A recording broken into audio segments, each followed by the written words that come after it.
Today, 7th March, marks the 10th anniversary of Open Data Day, and it has several tracks on environmental data, tracking public money flows, data mapping, and data for equal development. It is an opportunity to show the benefits of open data and encourage the adoption of open data in government, business, and civil society. So I am here to speak to Dr. Jeffrey Aryee to find out exactly what we have done as a country with regards to this particular day. Have we done a lot? Have we achieved in terms of open data policy in the country? Data set, Dr. Aryee says, are available, but access is a challenge.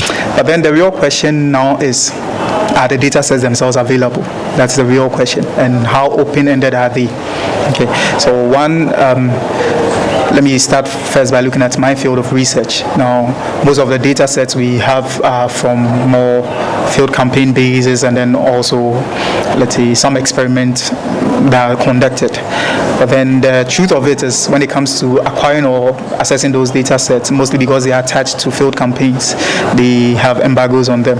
Okay, so it's quite difficult to really have them in time, and then, let's say, in the how rapid you would really want to use them, how quick you would want to get them and use them, you might not get them as such. And so mostly it delays your ability to carry out, let's say, very good or great research. But that notwithstanding, I think we've tried our best to use all the data sets we have in, or let's say most of the data sets we have in at the moment to our disposal, and we've used them actually for the best of research we can make out of it.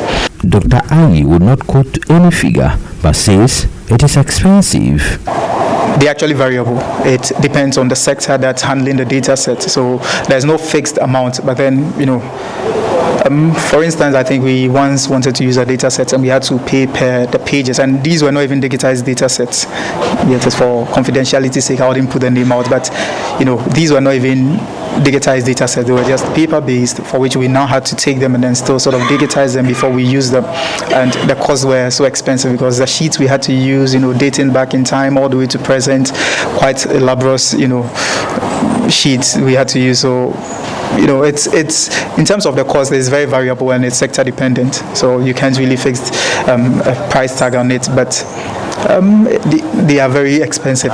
So what happens if a researcher cannot afford to purchase a data set? We are forced to depend on more open-ended ones, which are not from our region, but even though they focus on our region, but then we are not sort of acquiring them in-house. They are probably from satellite observations, from other field campaigns that have been carried out, which are hosted online, and then we get it. And that's where we are praying and hoping that our country will be able to get to. Data communities in Ghana will be able to push data to that level where it's quite easy for a researcher to be behind a PC and just go online, get the data, and then use it. Because it's been done everywhere, and you see why it shouldn't be so different. A report by Mohammed-Nurudeen.